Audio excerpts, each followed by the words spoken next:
where my video gets disconnected. At that point, I will start the presentation. So anyhow, to reference the morning presentation, a little bit I will go into the from the first slide until the point where I have left. So morning we started giving introduction about why the world model. So they are treated as shallow network, and this kind of network what we are going to see today is treated as deep neural network.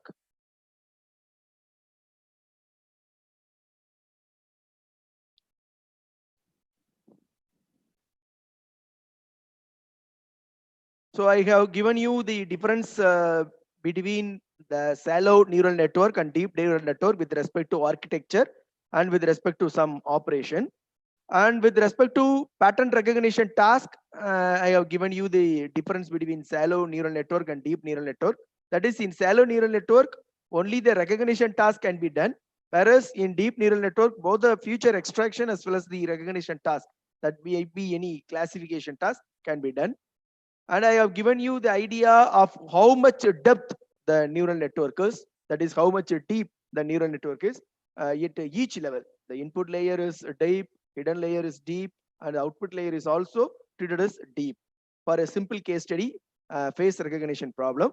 As against the face recognition task that we have discussed in the yesterday session, this is a little more advanced and a more accurate form of producing the result.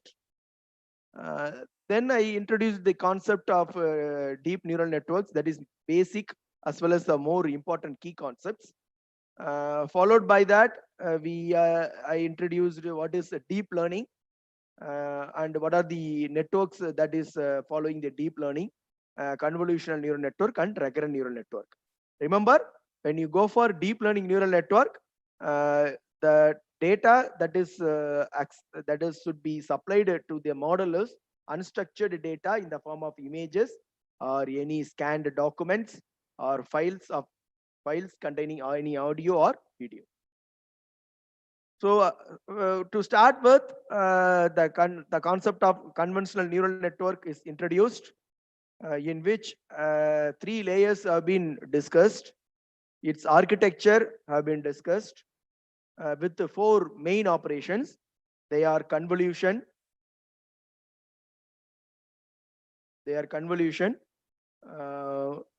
non-linearity, that is activation operation, pooling operation, and classification operation. So I introduced the way in which the convolution operation has been carried out. I hope you understand the idea behind the convolution operation. Then I introduced this operation, that is ReLU, that is activation operation. So in activation operation, whenever a matrix is given, the pixel values are read. Wherever negative pixel value is there, in that position, 0 is replaced and the positive is retained as such. So this is the output of ReLU operation. So followed by this, the another important operation is pooling operation. In the convolution operation as well as in the ReLU operation, the feature map size is doesn't reduce. It is kept as such. Only thing, some kind of operation has been happened as explained previously. Whereas in the pooling operation, some kind of sampling has been done. So it is mostly downsampling, because the purpose is to reduce the dimension of the data. So imagine a matrix of this form, which is the output of the convolution operation, followed by the ReLU operation. Now, in order to apply pooling operation, you have to define a stride, that is the scanning window, which is of size 2. You can choose any size, but to illustrate, here the size 2 is taken. So it is a 2 cross 2 matrix size we are going to form with the help of the stride by applying the operation max. That means each 4 elements in the image matrix have to be scanned like this. The first matrix submatrix that is scanned from the image matrix is 1, 2, 6, 4. Out of the 4 elements, that is pixel elements, which is greater 6. So 6 is printed here. Then the scan is moved to the next four elements, 3, 2, 7, 6. Out of this, 7 is greater element, it is printed. Likewise, it goes up to this third quadrant and fourth quadrant. So the given matrix is divided into quadrants according to the size of stride, and the stride is moved over each quadrant. While moving over the quadrant, in order to conduct the pooling operation, we have to check whether it is maximum pooling operation or average pooling operation. Since the slide explains you the maximum pooling operation, the number 6 is printed and number 7 is printed and number 8 is printed in the third quadrant and number 9 is printed in the fourth quadrant. I hope you understand the pooling operation. Likewise, for every future map, the pooling operation has been conducted. Next, classification.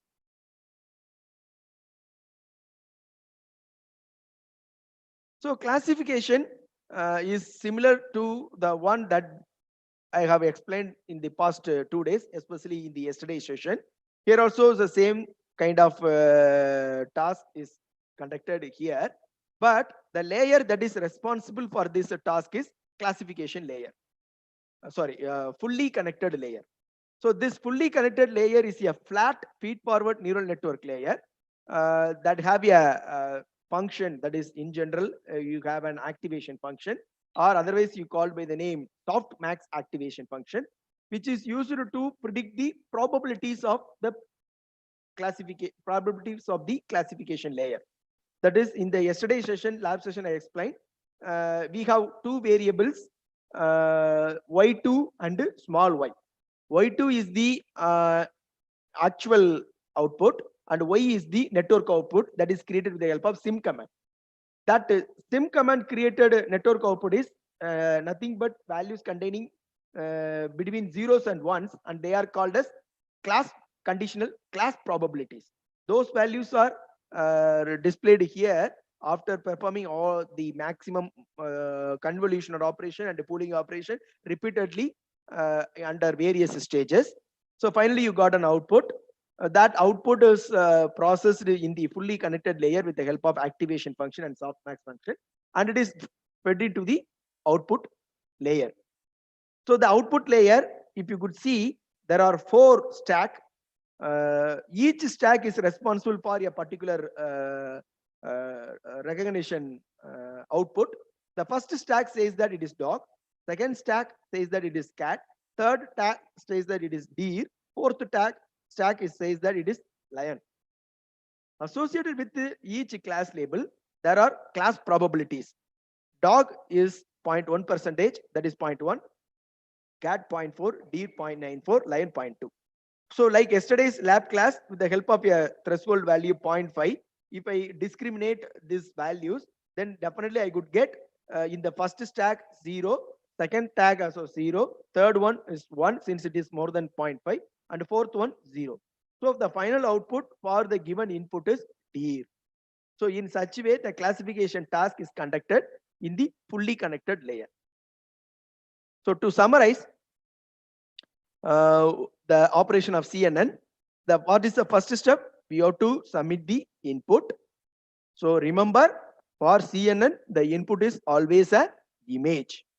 So then the convolution operation and the pooling operations are executed one by one with various stages. During the convolution operation, you have to apply the ReLU operation also. So after feeding the input image into the convolution layer, at that time, that is before execution, you have to decide the size of the stride and the padding operation. Then you have to perform the convolution operation on the image. After that, you have to do ReLU operation.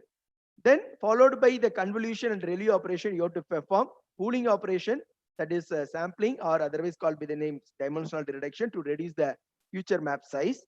Then this convolution operation and pooling operations have been conducted as many as layers as possible until you expect the desired accuracy.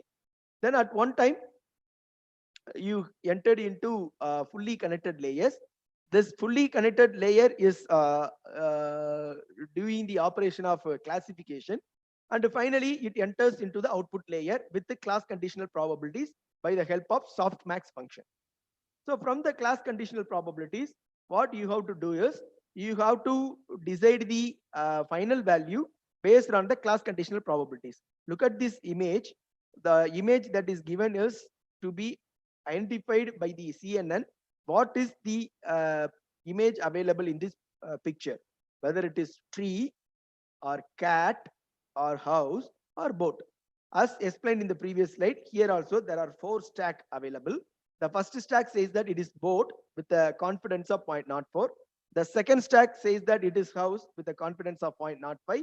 The third stack says that it is tree with a probability value 0.9, and it goes. For cat, it is 0.01.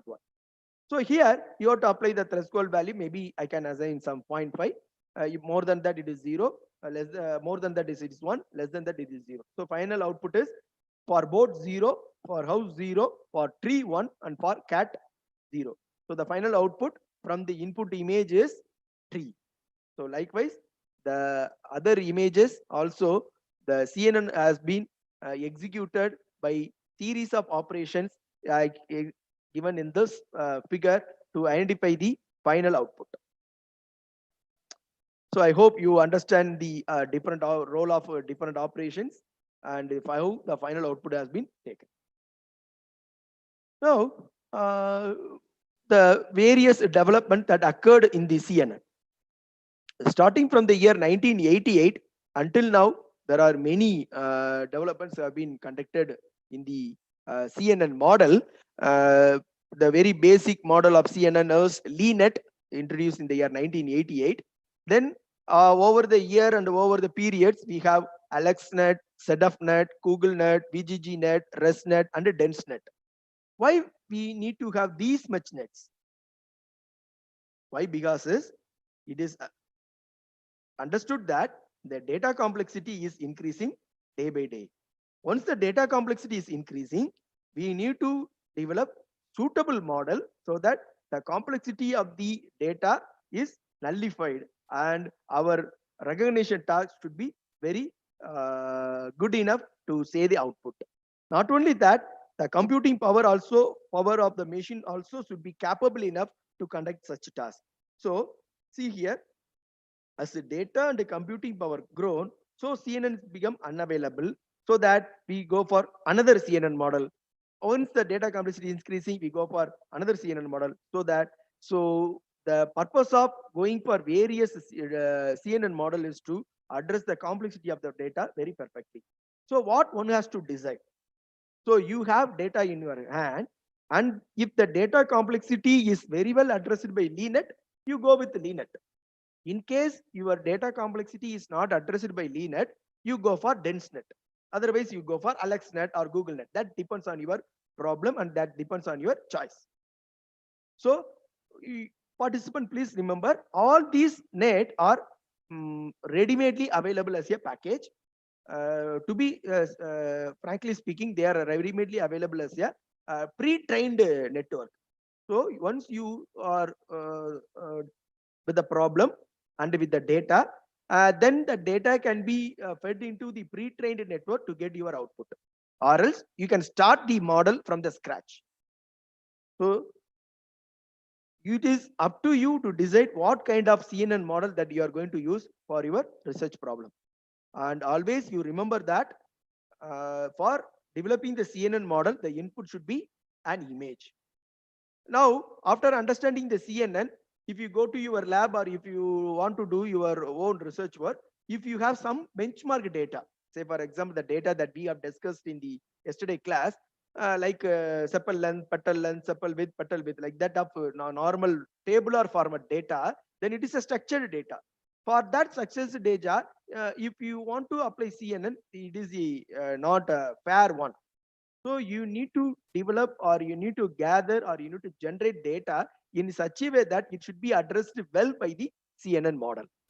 So with this, I close the presentation of CNN, and let me go into the next network, that is a recurrent neural network. So look at the architecture. Participant, please look at the architecture. So if you see this architecture is similar to the architecture that we discussed yesterday with the, for the backpropagation neural network. Then what is the difference? Can you find the difference in this architecture? Yes, exactly. The architecture here is the feedback connection from the output layer to the hidden layer. So as against the shallow network model that we have seen in the yesterday class, here there is a small change, that is a feedback connection, presence of a feedback connection from the output layer to the hidden layer. So this feedback connection makes this network to store the previous value of output. So this network always holds some sort of memory in it. Let me explain this network further in the next slide. See, what are the speciality of this network? This network is useful for what kind of data? Sequence data. This network is trained with the help of backpropagation algorithm. And this network is having a small short-term memory which remembers the value of output in the previous stage. Then only that previous stage output is fed into the hidden layer, so that the hidden layer accepts the input along with its own value, then with the previous output value to produce a new output. Now, this new output will become the previous output. Then that previous output is utilized by the hidden layer to produce a new output. So even though the backpropagation algorithm is used here, that is I illustrated in the yesterday class, this backpropagation algorithm depends upon the time. So with respect to time, the backpropagation algorithm works. So the algorithm is called backpropagation through time. That is, at time t equal to 0, the output produced is some x.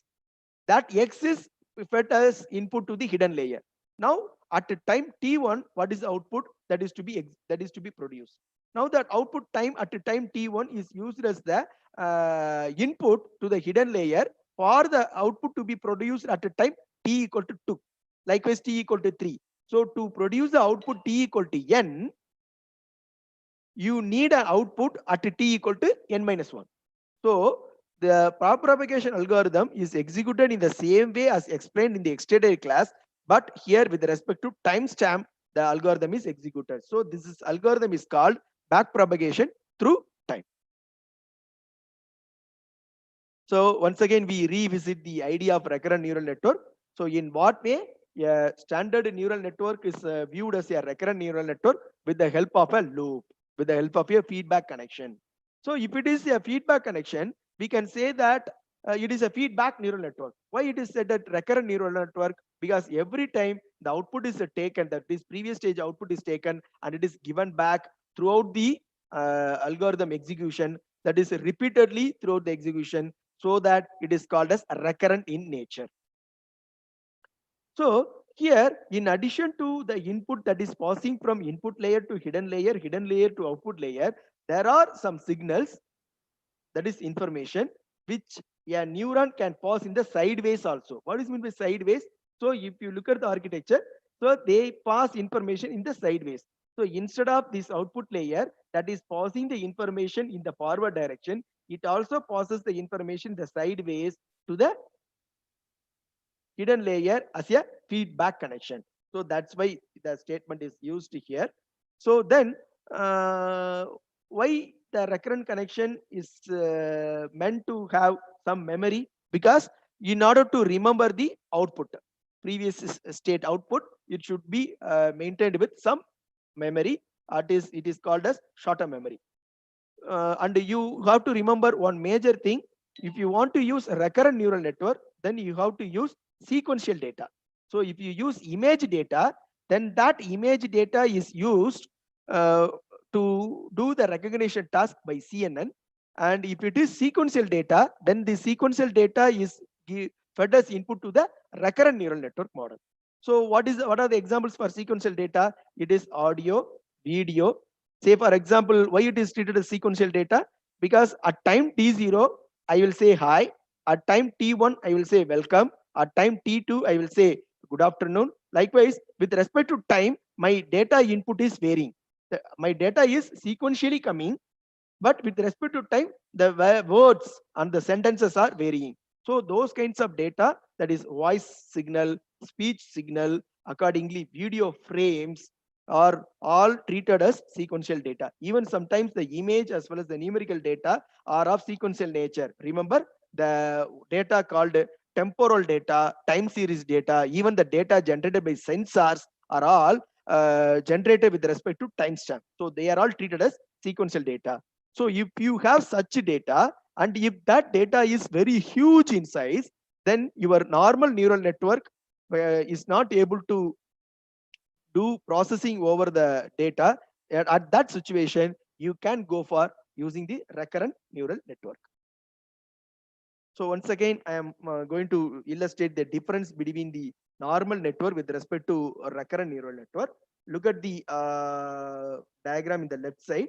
Look at this diagram. See, this is the one-dimensional view of a normal network that we have discussed so far.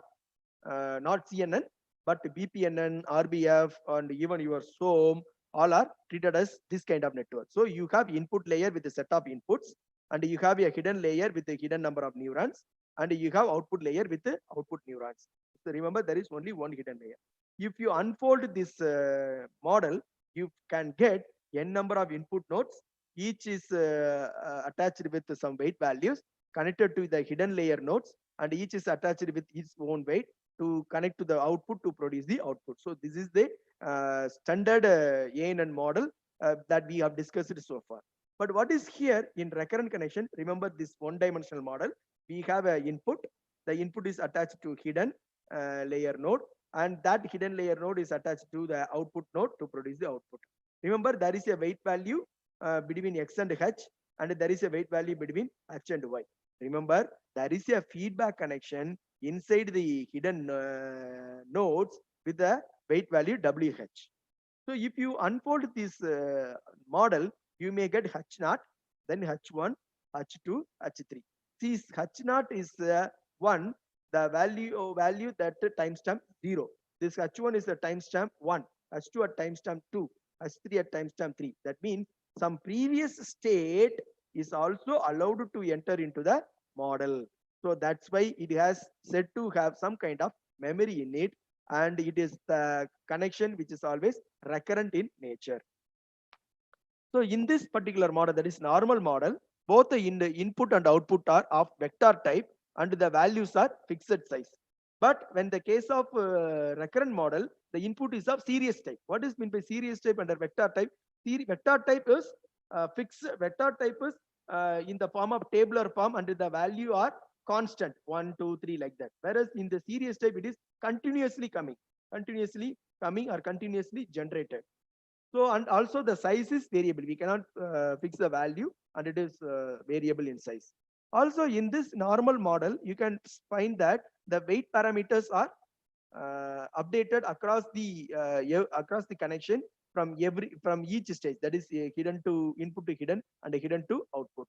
Whereas here, not only the weights, but so its states are updated. Say, for example, at this stage, the state is 0, but here the state is 1, and here the state is 2. But the values are not updated. The values are same weights are used again and again.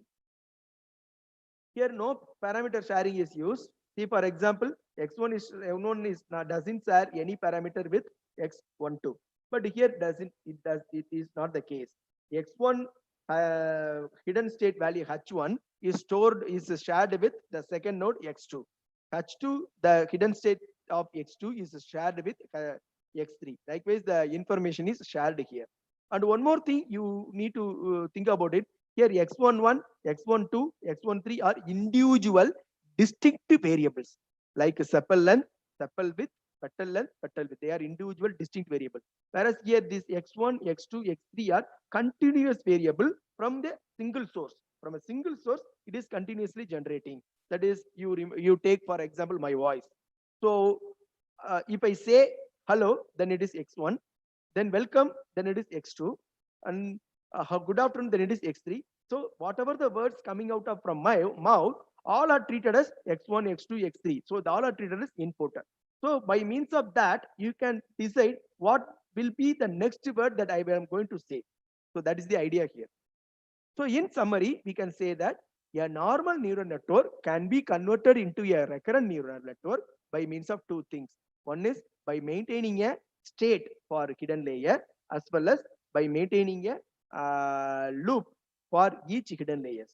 So with the help of these two, that is, we can make a normal neural network to be a recurrent neural network that accepts series of inputs for producing the series of outputs.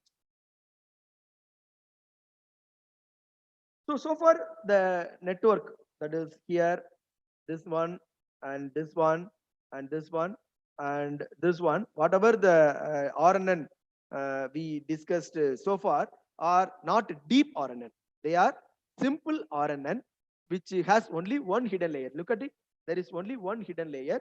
So even though here we have one to two hidden layers are available, so it is not treated that much deep. Because you need to have more than two or three, or you have to have n number of hidden layers, then only it is treated as deep. So far the model we have discussed is simple RNN.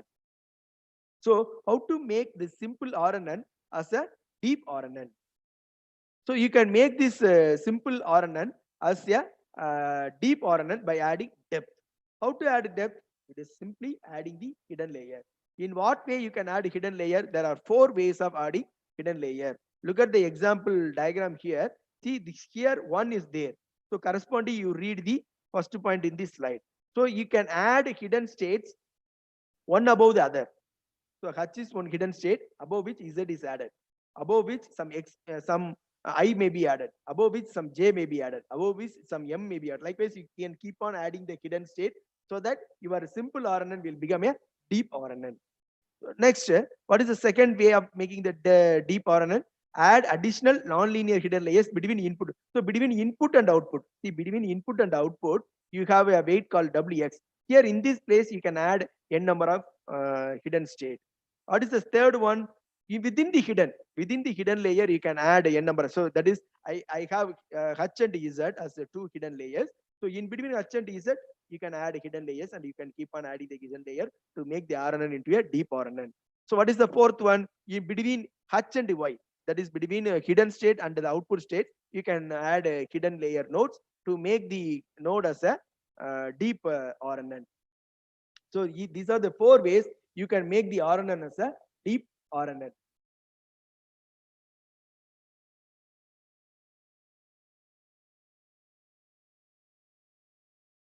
Next, come to the next level of understanding the concept of RNN in terms of different connections and different number of nodes. Look at the diagram. So one to one, one to many, many to one, many to many, many to many. So what is this? One to one, one input node and one output node. What is one to many? One input node, many output node. Likewise, many to one, many input node and one output node. The input nodes are represented in pink color. The hidden nodes are represented in green color. The output nodes are represented in blue color. So what is this about? So if you develop a deep RNN, and if your deep RNN has one input node and many output node, for what purpose it can be used? And if your deep RNN have many input nodes but only one output node, then for what purpose it is used? Likewise, we are in a position to decide before getting into the RNN model. Let me take the first model, one-to-one. So this one-to-one model is not an RNN at all. It is a simple BPN or simple RBFN or SOM, whatever it may be. So because it is going to accept fixed size input and fixed size output. So it is not a RNN. Otherwise, it is called a vanilla mode of processing the RNN without recurrent connection. If you say an RNN, it should have recurrent connection. If you say RNN without recurrent connection, then it is not an RNN. It is a simple BPN or RBFN, depend upon the training algorithm or activation function used. So this is image classification. So yesterday I discussed about a face recognition with respect to BPN model. That is this architecture. Next, coming to the second one, one to many. One input is there, and you are going to produce many output. See here, hidden layer is having recurrent connection. How the recurrent connections are introduced? By means of the arrow in the horizontal direction. So here, what might be the output? The output is sequence output, but the input is single input. So what kind of application this kind of RNN model can be used? Look at it. This kind of RNN model can be used for a task called image captioning. So a single image is introduced in the input layer. Whereas in the output, we can got many output. That is image captioning task. It is very familiar with you. So if you are in social media, in Facebook, you can heard about the task called tagging. So person tagging, that is when a group photo or when there is so many persons are available, and if you want to tag one person, so those kind of tasks are treated as image captioning. If you want to conduct such task, then you can go for such kind of connections with respect to RNN. Next, come to many to one. So input is many nodes and output is one. So what kind of application this kind of RNN can be used? This is used for sentiment analysis. See, in the input node, we have many sentiments. So each input node takes the sentiments of each person. So every person can have their own views on a particular incident. If they post their views, all their individual views are treated as input. So the input will have many opinions, but finally we have to take only one output. Those output will say whether that opinions are positive or negative, or whether their analysis sentiments are positive sentiments or negative sentiments. So this kind of connections, which is having many input nodes with one output node, is used for sentiment analysis. Next connection, many to many connection. So what is the application for this many to many connection? So that is, you have many input nodes and many output nodes. It means that you have to give sequential input data and you are expecting sequential output data. So the application for this many to many connection is machine translation. So what is mean by machine translation? So it is nothing but translation of language from one form to another form. Remember, language translation, that is feature available in Google. So if you give any input that is of the form particular language, then this kind of RNN accepts that input, process that input via hidden state, and produces the output in some other language. See, machine translation. And RNN reads a sentence in English and then outputs a sentence in French.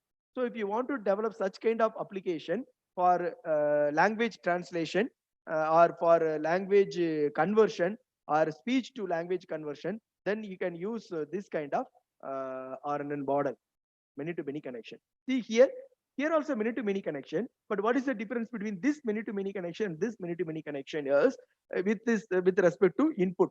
See, you need to identify the difference between sequence input and synchronized sequence input.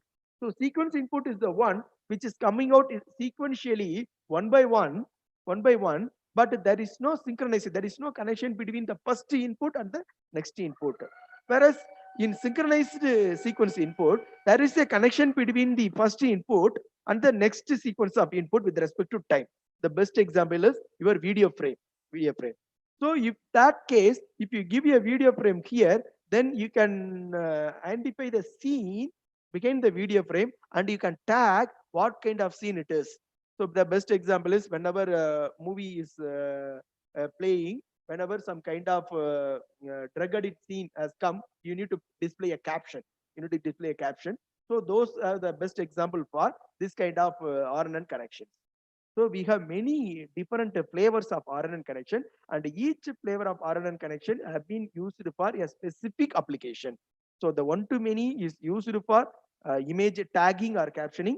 Many to one is used for sentimental analysis, and many to many is used for machine translation, and many to many with synchronized sequence input is for used for video understanding or video scene detection or simply video classification. Now, let me discuss about some problems associated with deep RNN. So far, we have discussed the RNN model, that RNN models are treated as deep RNN model, but they are yet simple model only. So we are not into it advanced model. Why? Because is the simple deep RNN model suffers from some weakness. What are the three weaknesses associated with the simple deep RNN model? Is the memory is very short term. Also the gradient. What is meant by gradient? The del value. When I explained the yesterday class, new weight is find out by old weight plus change in weight. So the new weight plus equal to old weight plus change. That change in weight is treated as gradient. So the gradient is always calculated during the learning process, and the gradient value between old weight and the new weight can be any value which should be a reasonable value. So what is meant by a vanishing one? While conducting the learning process, if the gradient gets slow value over the period, then it doesn't have an impact on producing the output. At that time, your neural network doesn't take that gradient or omit that gradient value, and it doesn't perform well or producing the output. So if your gradient shrink means the shrinked gradient, that is very small value gradient, doesn't have a great impact on producing the output. So you should avoid the problem of shrinking the gradient value over the learning process. Next, exploding gradient. Exploding gradient is just opposite to the vanishing gradient. That is, while updating the gradient values, that is, while calculating the gradient value del W, there are some situations the gradient will get enormous value. That is, it will increase the value exponentially without the limit of the expectation. So it means it is becoming very large. It will begin to overflow. Sometimes it may go into infinity value. That means NAN value. So at that time, your neural network not able to handle such a very big gradient. At that time, what happened is your neural network will become unstable, and it is not able to learn the data properly, leading to poor output. So these are all the three problems associated with the simple deep RNN. So what we have discussed so far, so recurrent neural network, and up to this point, the recurrent neural network is not a deep recurrent neural network. So here only I introduced a deep recurrent neural network by increasing the connections. And in deep neural network, what are the various possible connections are available, and what are the various applications that can be used for deep RNN. And here the problems with the simple deep RNN. So in order to avoid these problems, the researchers are going with two popular and widely used model. They are called by the name long short-term memory and the gradient recurrent unit. That is LSTM RNN, GRU RNN. So LSTM RNN and GRU RNN are specialized RNN in which each neuron have been designed in such a way that it does its own operation based on the operation defined in it. So look at the LSTM node. This is one single neuron treated in the form of treated in the way of LSTM operation. It contains a sigmoidal activation function, tanh operation function. It does the point-wise multiplication and point-wise addition and a vector concatenation. So some kind of mathematical operation is defined to make the short-term memory to prolong for some amount of time so that it won't get lost during the learning process. So that's why it's called long short-term memory. Likewise, you have another unit called gated rectifier unit.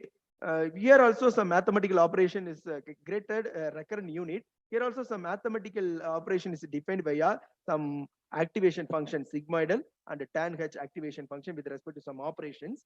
So this is the unit of neuron when you use the GRU RNN. So these two units are specialized units defined mathematical operations using which the problems associated with the normal simple RNN have been rectified. Of course, many of the application in today's scenario, like speech recognition, speech synthesis, text generation, even caption for video that I explained in the previous slide, all can be done very effectively with this kind of two networks. Then what is the difference between these two networks?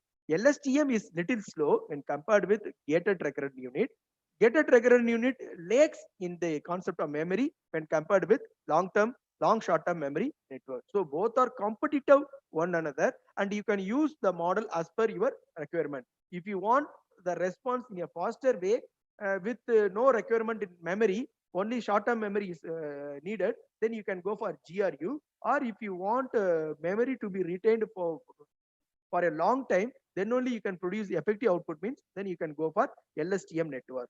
So I want to convey to you is these two networks who gives the more powerful support for the deep RNN model. Participants, with this, I close the session. There are still further ideas are available to discuss with you. All are mathematically related. So with this 1 hour session, I can't convey everything. Hopefully, I will try to convey those operations in the lab session. If you want to explore further information related with this presentation, you can notice that in each slide, I have given a source like this. So these are all some online resource materials. So you can use these online resource material to explore further for your problems. So with this, I close this session. So if you have any question, I think I am in a position to answer your question. Participant, please, you can raise your hands so that I can answer your question.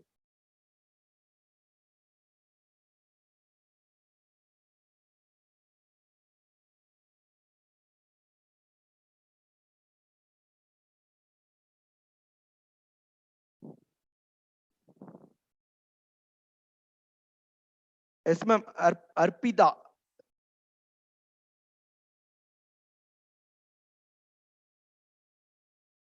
Arpita have gone. Yes, ma'am. Shamim Fatima.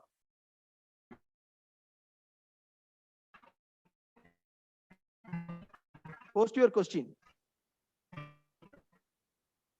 Your question is not audible.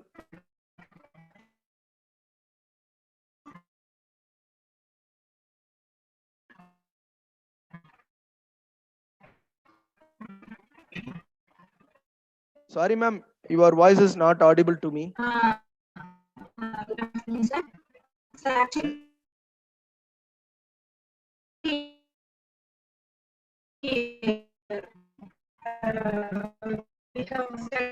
I think something have happened in the middle. Your voice is breaking. It is not clearly audible.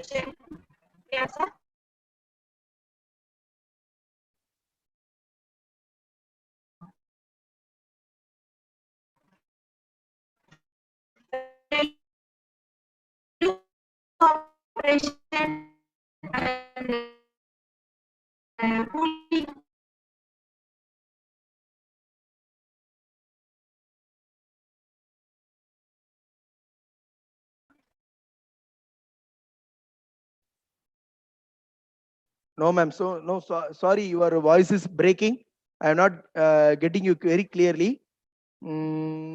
What I can do you is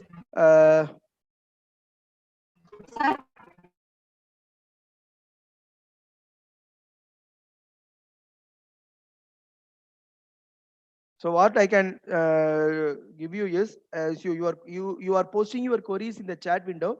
Even then, I am not in a position to answer your question right now. So I will give my mail ID so that you can post your queries. I can answer your question.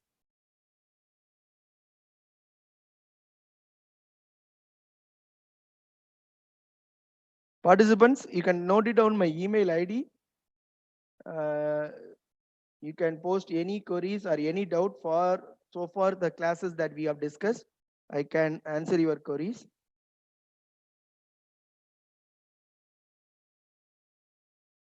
So note it down. Because of network issues and other problems, I couldn't get clearly the question raised by you.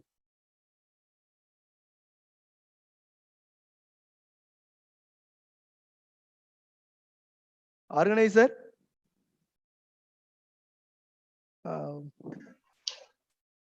Hello, sir.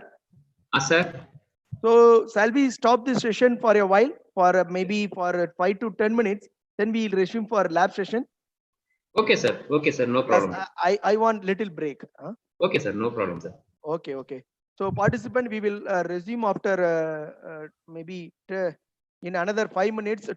Now the time is 2:46. Maybe at time 2:51 we will start the session, the practical session, how to implement CNN and RNN with respect to MATLAB software.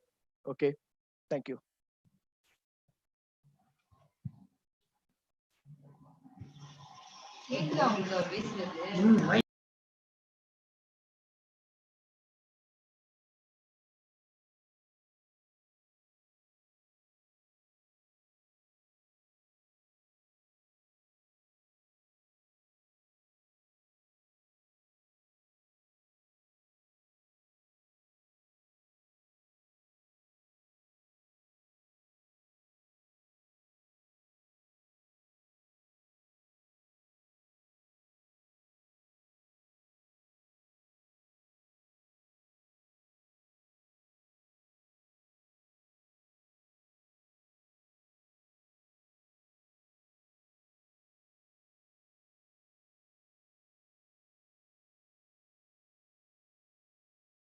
ஒரு நிமிஷம்.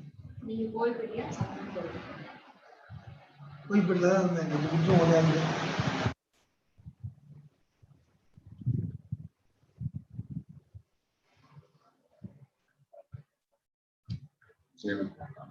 Message போட்டிருக்கேன்.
Shall we start? Yes, sir, we can start, sir. Okay, thank you, sir. So participants, I welcome you to the practical session of today's theory session, that is deep neural network and that is convolutional neural network and recurrent neural network. So as discussed in the very first day of our class, that is in the agenda. So this is just a demo session only, because this needs latest version of MATLAB. MATLAB version 2019 is required to understand the process. Some may have doubts whether these model can be implemented in Python. Yes, of course, you can implement the same in Python. But however, I am very comfortable and familiar with MATLAB software. So I am going to give demo on MATLAB software only. You please listen to the idea that is discussed here. If you are interested, then later take this idea to your workbench and you carry out further into it. Or you can read a separate package with respect to Python or other software. You can do it, the CNN and RNN model development. So I have shared you one URL in the chat window. Participants, you can take it. You can Google it and paste it to know what is the content given in that URL. So actually, this is the content. Create a simple deep learning neural network for classification.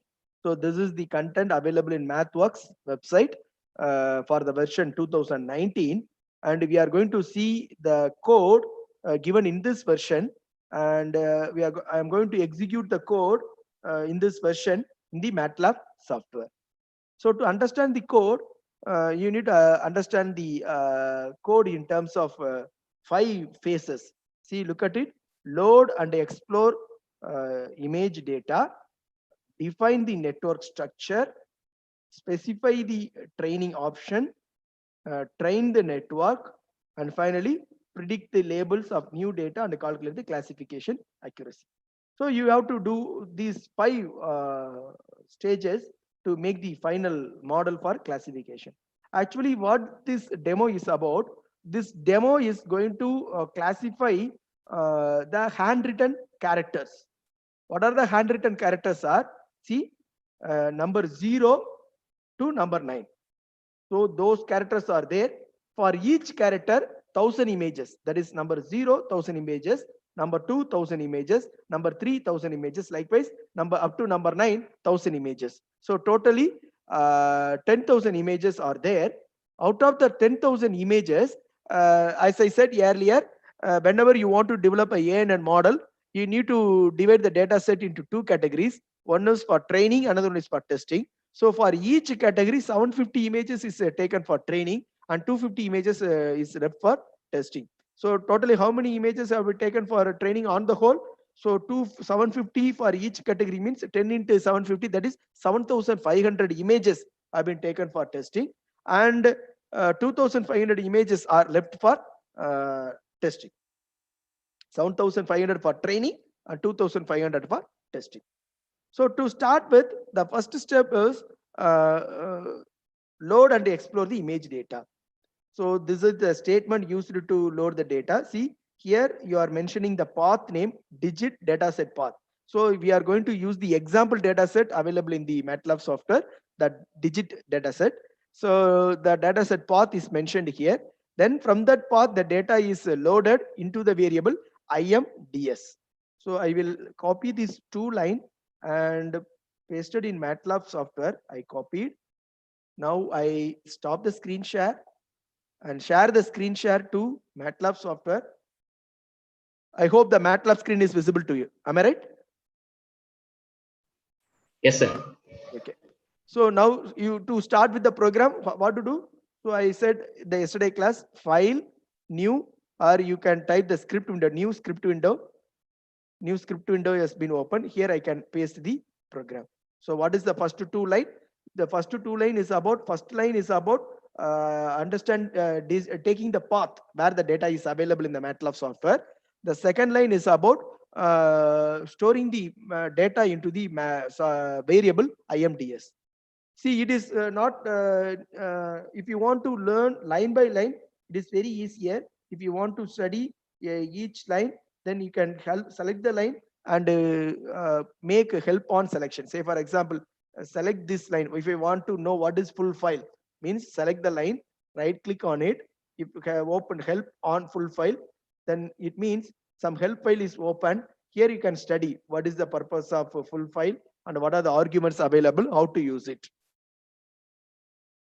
So as a standard style, I am using these three line, CLC, clear all and close all. So for executing this program, so what I have to do? So I have to do saving the file first. So I am going to save the file. I can save in any location. So I am going to save in the desktop for clarity. CNN. CNN. I am saving it. CNN. So I am storing it in the name CNN. Now I will execute up to this line. What has happened? What has happened? The image matrix is loaded into IMDS. Look at the workspace window. No variables here. So now I am going to execute. See, the image gets, the line gets executed. So the path has been taken and the image data store has been created. That is, from the path, the image has been taken and it is stored as a data store inside the MATLAB environment in which you are writing a program. Next slide. So I am stopping this MATLAB screen and going into the that page. Yes, sample network. So here next line, display some of the image in the data store. So if you want to display a few images in the data store, you can use this code, copy this code and you paste here. So what is this line is about? This line is 10th line. This line is creating a figure window. Here some random permutation is created. Why some random number is created? Because randomly we are picking some images from the data store in order to visualize. We are plotting the window subplot, 4 rows and 5 columns. We are dividing it, 4 rows and 5 columns. Accordingly, the image is going to be placed. For each location, that is for each eye, images have been displayed. So totally how many images have been taken? I think 20 images have to be taken, 4 cross 5. 4 rows, 5 columns, that means 20 images. So out of the 10,000 images of the original data, in order to visualize, 20 images have been randomly taken and it is displayed for understanding purpose. So let me execute this file.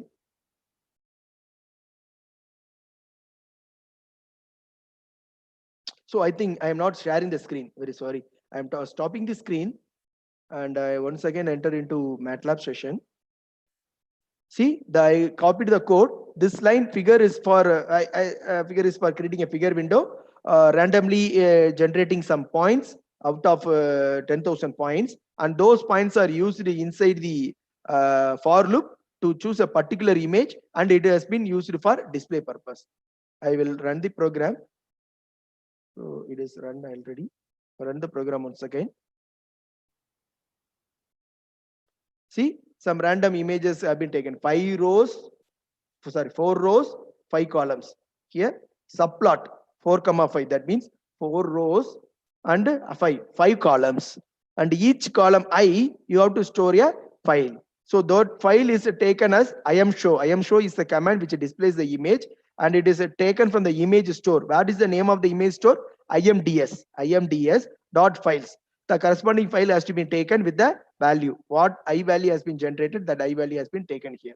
So if you want to know how many I values are generated, you can do that one also. Just you omit the semicolon. See, in MATLAB software, I forgot to tell this one. If you omit the semicolon, then that output is displayed in the command window. So like C or C++, if you are familiar with that, if you omit semicolon, error will occur. But in the case of MATLAB, if you omit the semicolon, that output will be displayed here. So now once again, I'm going to run this code. See, what is the perm value? It is random permutation of 10,000 commas. So 10,000, 20 values have been taken from the 10,000 value. That means 4,388th image 3,816th image, 7,654th image. So those images have been taken. So what is this image? This image is 4,388. What is this image? This image is 3,816th image. Likewise, the image is taken and it is displayed. For simplicity, I close this. So this is the way in which you display the file. Let me stop this MATLAB screen and go back to this screen, that is demo screen. So after that, you need to have one task, that is just to check how many categories are there in the data and how many images are there in the each category. Since it is predefined data, you already know that there are totally 10 digits are there, starting from 0 to 9, and each digit 1000 values are there. Suppose in case if you are developing your own your own problem, then if you are going to collect any data, say for example it may be a medical data, so you do not know how many patients records are available, how many images are available for each patient. In such a case, you can use this variable, count each label IMDS. IMDS is nothing but the data store. That data store count each label will gives you the label count for each category. So the output is this. We will execute it there for a while. After for a while, let me explain all these things. Then IMG is the variable which read the image from the image store, that is read image. Why this command is used? Because we want to know what is the size of the image, what is the pixel size of the image. So this pixel size of the image is 28 cross 28. So imagine the assume the think about the convolution operation we perform. We perform the convolution operation for understanding with the 5 cross 5 matrix. Here, what is the size of the matrix? 28 cross 28. How many channels are there? Since it is a grayscale image, the channel is 1. If it is a RGB image, that is color image, then it should be 3. So 28, 28. Why we should know the pixel value, that is image size? Because this image size should be the first parameter to be given in the input for the CNN model creation. So before that, you need to know the size of the image. So that this command is used. Then the data is divided as a training, that is 750 data for each category is divided. This command split each label is meant to divide the data into training and testing. IMDS train holds the training data. How many training data? 750 for each category, that is 7,500. And IMDS validation, how many data for testing? 2,500. So after having done this, you need to do the network architecture. So let me explain this later. For a while, we will copy this code and run the code in the software.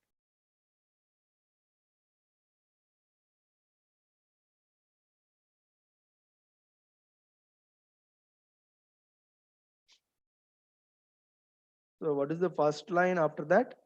Label count.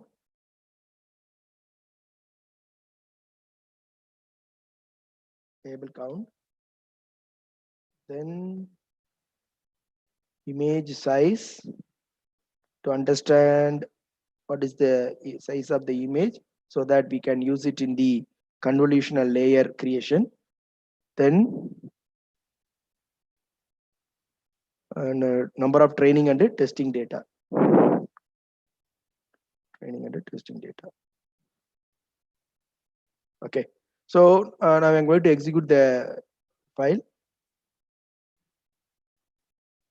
See, the same output has come here. Each label is the how many number of data, what is the size of the matrix, right? So I'm going to stop the screen and go to the MATLAB screen, web page screen. So after that, you have to define the architecture. So for architecture, first you should define the layer. So how many number of layers? It is decided on the AC, one convolution layer and pooling layer, second convolution layer, pooling layer, and convolution layer, and fully connected layer, softmax layer, classification. Likewise, you design. So if you want to have help of these each and here, again you can right click on help, you can give it. So not here in the MATLAB software. Or if you want to help, Just to copy it here, and if you paste it here, then means it will give you the meaning of this statement. See, what is convolution 2D layer will be useful. So you can understand the convolution 2D layer very well. So its syntax is given with the various parameters associated with this. You can go through it. You can understand that. Then you can modify according to your need and requirement.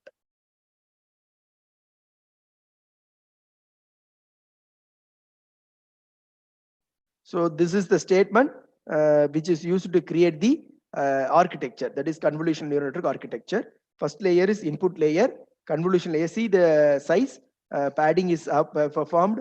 See the size 3 cross 8, that is a feature size. That is filter kernel size is 3, and the size of the map is 8. So next hidden layer size of the map is 16, and size of the map is 32. Patch normalization is performed, and then ReLU operation is performed. You can understand these operations in this demo page of MATLAB software. What is this layer is about? What is this layer? Likewise, you can develop. So we can use this for defining the network architecture. Later, I will go to the MATLAB screen by copying the code. Then training option. First, you need to give the training option. What is the method? See the example. What is the training algorithm? Scaled gradient descent method. That is your backpropagation algorithm. So you have to mention all other parameters that are required. What is the goal? 0.01 is the goal. Likewise, you have to mention all the things before training. Once you have once the training option have been trained, then train network. Train network is the command used to train the network. See here, IMDS training data is given, CNN layer is given, and the training option is given. So all these three things are given in the training network. Now net is the one that is the trained network. So so once you done this, your training screen will look like this. That is a training output screen will be look like this. After that, you can go for testing, or you can go for getting the final output. So let me stop this screen and go to the MATLAB screen.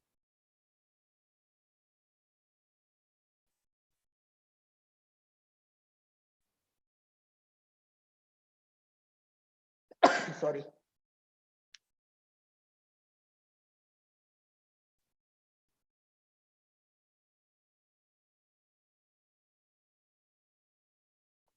So you have to copy this layers.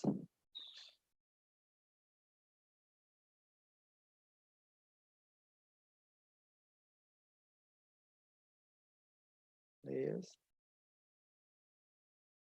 And you have to copy the option.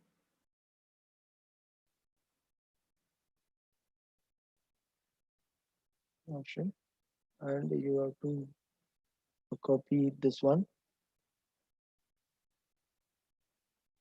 net training.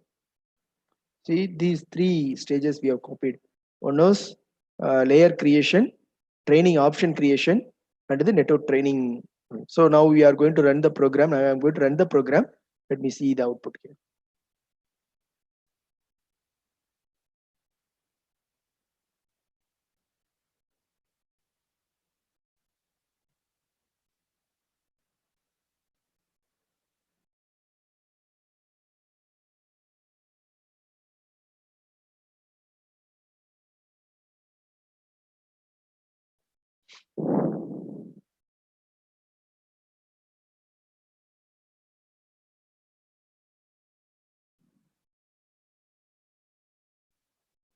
The output window screen is visible to you. Are you seeing the screen of training progress?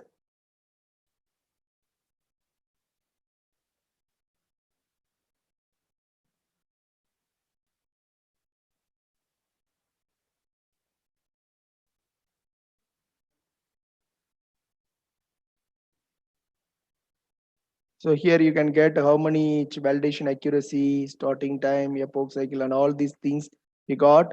So only thing you have to decode the value and write the paper accordingly.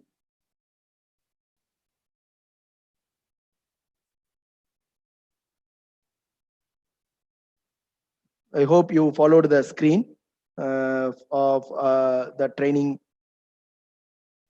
screen. or training performance. So let me stop this screen and I go for discussing the other lines. What is this? Yes, this one. So the final one is classify validation images and compute accuracy. One can have some doubts in it, where the training process conducted and how much time it is be taking and what is whether any GPU is required or not. See here, by default, train network uses the GPU because of the availability of parallel computing toolbox here, as well as the facility of CUDA available with this MATLAB 2019 version.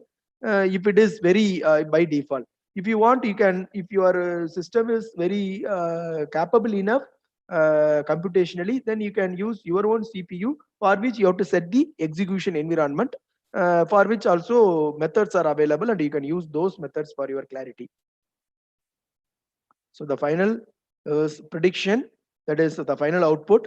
So classify is the one which is used to understand the final testing output. So this is equivalent to the sim command that we used in the yesterday program.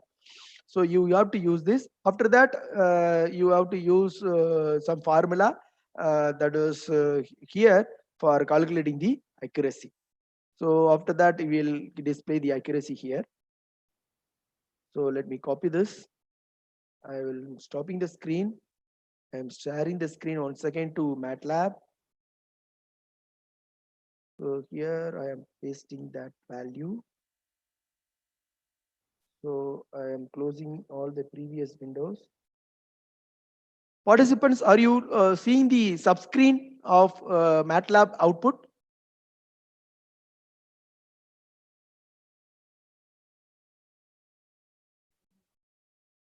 Sir, are you following with me?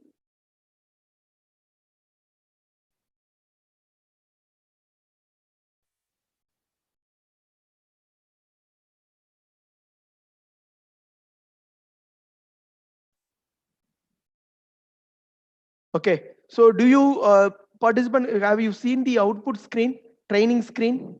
Training screen is visible? Training screen is visible to you? Because I have to change the screen setting.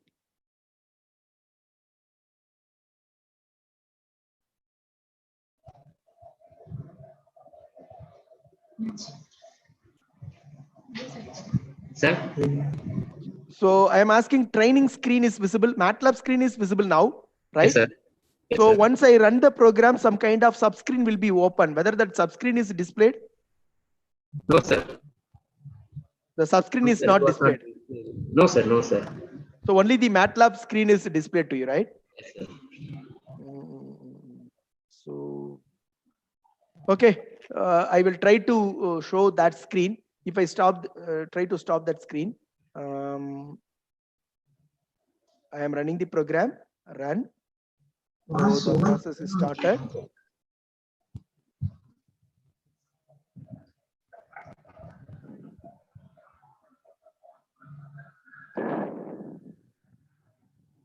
See, the program is executing. Now the screen is visible, I guess. Yes, sir. The training progress curve was seen to you. Participants, I hope you see the screen. So the training will take some time because we have 10,000 images, right? So 7,500 images for training and 2,500 images for testing. So this is the way the training has been conducted. See how much epoch. So epoch wise epoch, how we reached the destination. That is how much we reached the maximum accuracy and the minimum loss. These are the two curves. So other parameters are shown here. So you can use it for writing your paper.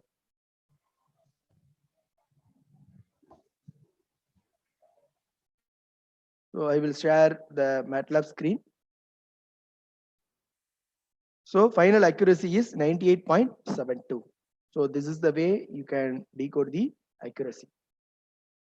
I hope you understand the idea here, the demo that I have shown for convolutional neural network. So I have given the URL.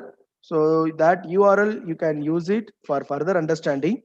And there are other examples are also available in the MATLAB software. You see here some other examples like class related topics. If you go to related topics, so you can have other values, learn about convolutional neural networks, specify layers of setup parameters. So those things are again available, and you can learn those things, and you can modify the model. So in case if you got any parameter that is to be tuned, the MathWorks are in a position to support you to tune the parameter as well as to find the ideal values for the things.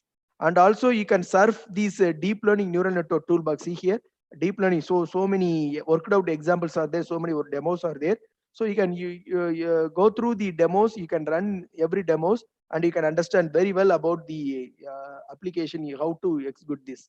So someone asked me in the first day class, I guess, whether the MATLAB software can be connected with MATLAB, so connected with the cloud. See, deep learning in parallel and in the cloud. So I heard that many of the facilities have been added with the latest MATLAB version, so that any kind of task can be easily carried out with less effort when compared with other languages. The only thing is huge amount of this copyright software. That is the problem with the when compared with other software like Python, which is so. See, here one line is given. You can also exchange model with the TensorFlow and PyTorch through ONNX format. See, if you develop MATLAB code, so no problem. You can develop the MATLAB code, and you can use this MATLAB code into TensorFlow or PyTorch code by means of some exchange model. That kind of facilities is also available.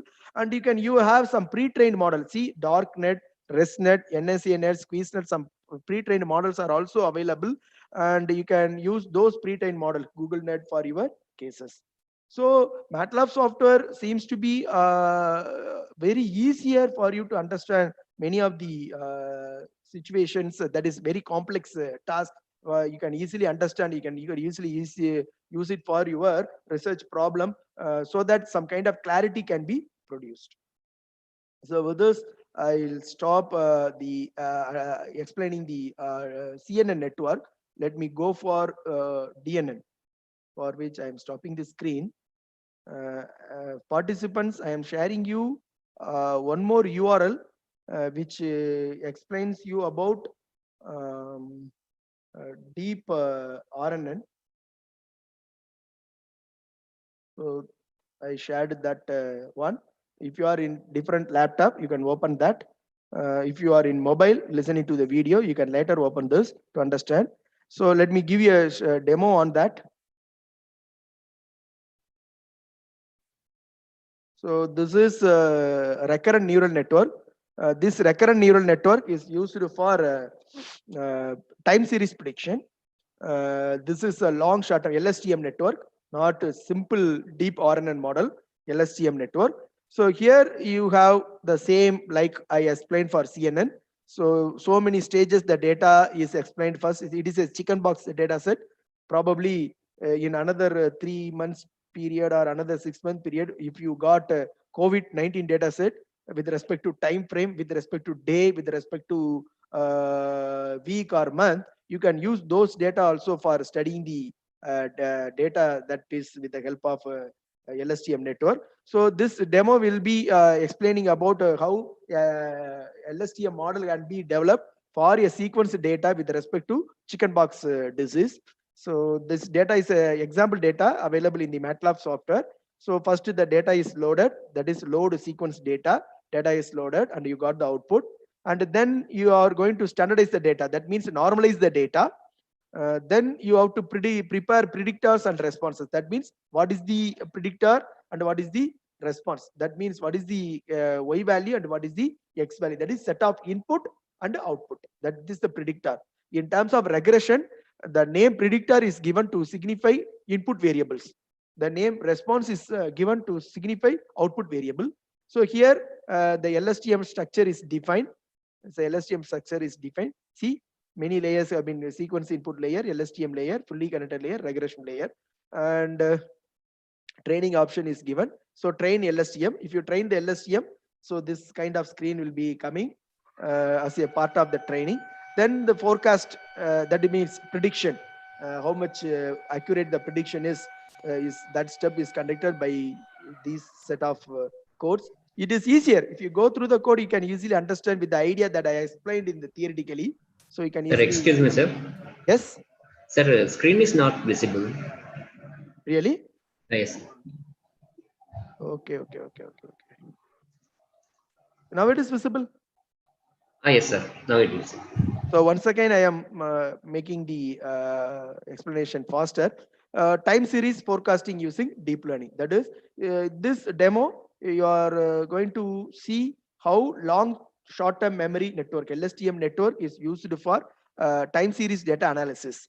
So the data that is used is chickenpox data set. So to start the model development, first you have to load the data. Then you have to normalize the data, that is standardized. Predict the prepare the input variable and output variable from the data, that is called predictor is input, response is output. So then define the structure, that is LSTM network structure, using this set of code. Then make the training option, that is set the value, maximum number of epochs, gradient value, goal, and every other values you have to design. Then this function is used to train the network. Once the training is started, you can visualize the screen. Then finally you have to get the output. That is how much predicted the value is and what is the accuracy and how much mean square error we got. Finally, you can also do some kind of plot, how much prediction has been done. So these many plots are visible for each case. Instead of, I think it is self-explanatory. If you go through each and every one, you can understand. Before that, try to understand my presentation in the theoretical part, and then you come to this, you can understand well. Each and every code can be easily explained with the help of help. Maybe after this demo is over, if you try this program in your personal laptop or personal lab, if you face any difficulty or if you face any error, you can mail me or you can text me. I may be in a position to clarify your doubts. So for the time short, let me stop the demo here. Let me go to the MATLAB software. I will execute the program and I will make you to know what exactly the output is coming with the help of sequence data. So what type of model it is here? That is many to one. This is many to one model. That is many sequence information we are giving it, and what is the output we are getting? Only one output, whether the disease is present or not. So this is the one another example for sentimental analysis. So many sequence input data is given with respect to each one's sentiments, and finally we are going to say whether the sentiments is positive or negative. Likewise, with respect to disease, many sequences data, that is many persons history, month wise or day wise or date wise, will be giving to it, and according to the historical data presented to the network will say whether the person is having disease or not, to what level that he will be possessing the disease. That is the idea of this demo. So let me stop the screen and I will switch over to MATLAB. So I have already copied the program. Let me open that program. Open and desktop there. Desktop is only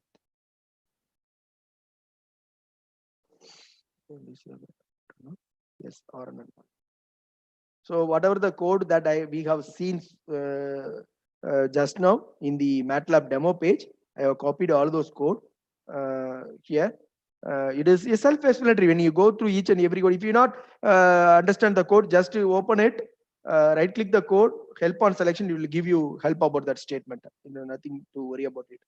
Now I am going to run the program. Run. If you run the program, you will get this mini screen regarding to training. So I will stop the screen and I will go to the screen where you got the training curve. Yes. So do you see the training progress curve? I think now I am scaring the screen. So totally 250 epochs we maintain. We are reaching the 81 epoch, 85 epoch, 90 the epoch is going on. Accordingly, the curve training process is shown. So the above curve is one which says the root mean square error value. The below one is the one which is showing the loss. So we have come to 157th epoch. So this still going on. So once it reaches the epoch or one reaches the landing, you see the landing rate by not one. Iterations per epoch 1, maximum iteration 50.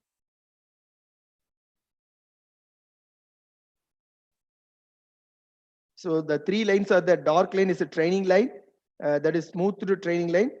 See, some other screen have been displayed. So what are the screen that are displayed are? So I will stop the screen and I will once again stop and I will share the screen. So these are the other screens that does got root mean square error value, forecast with updates like that. So likewise, there are many screens that are coming out from the simulation. The main screen is the training screen to understand the training process, and other screens are the final screen which makes you to display the output in a well behaved manner. See, this look at the screen. The first blue line is the one which is the observed value, that is the actual value from the data. The second red line is the one which is the predicted value. So look at the behavior of both the curve. Both the curve looks similar in the pattern of peaks and downs. So it means that ideally your predicted value is closest with the actual value, which clearly conveys that your RNN model exactly predicts the category who is affected by the chicken pox or not based on the historical information of a patient. So I am stopping the screen and I am once again getting into MATLAB screen.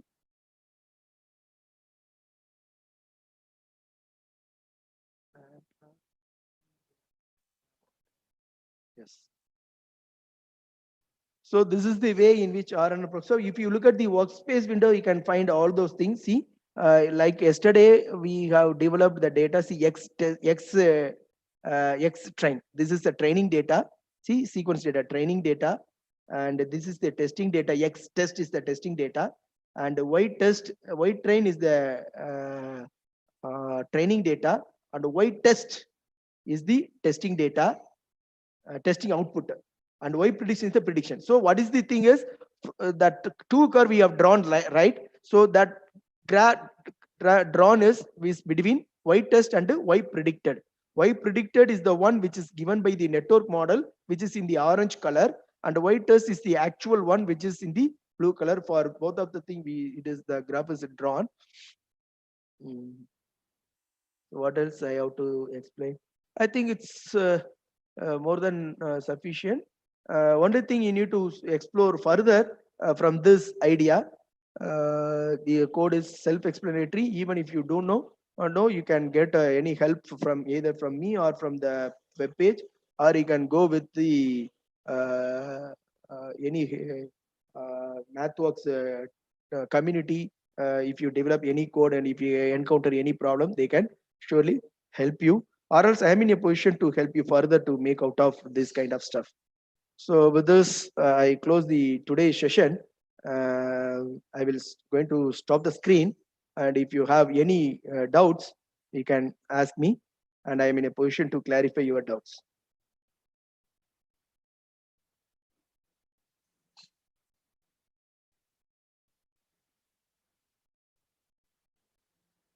Participants, if you have any question.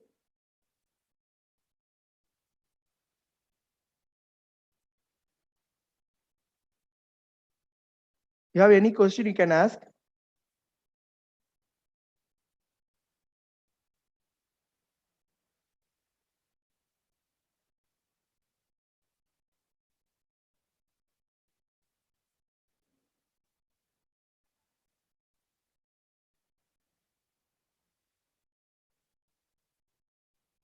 You please raise the hands.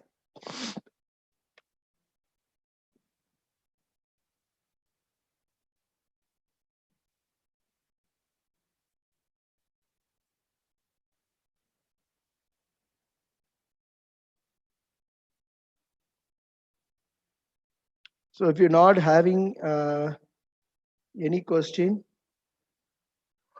then I think we will end up the session. Yes, Kamalini Subramanian.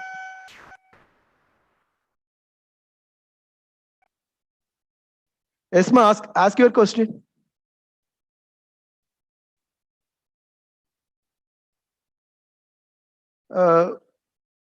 It is not possible to unmute them. You can unmute and ask the question. Hello, Yes, can ma'am. you hear? Good afternoon, sir. Yes. Good afternoon. Sir, in what type of applications we can use LSTM and GRU models? Yeah, that's what I explained in the different flavors of RNN. You just go through that slide, different Okay, sir. flavors of RNN.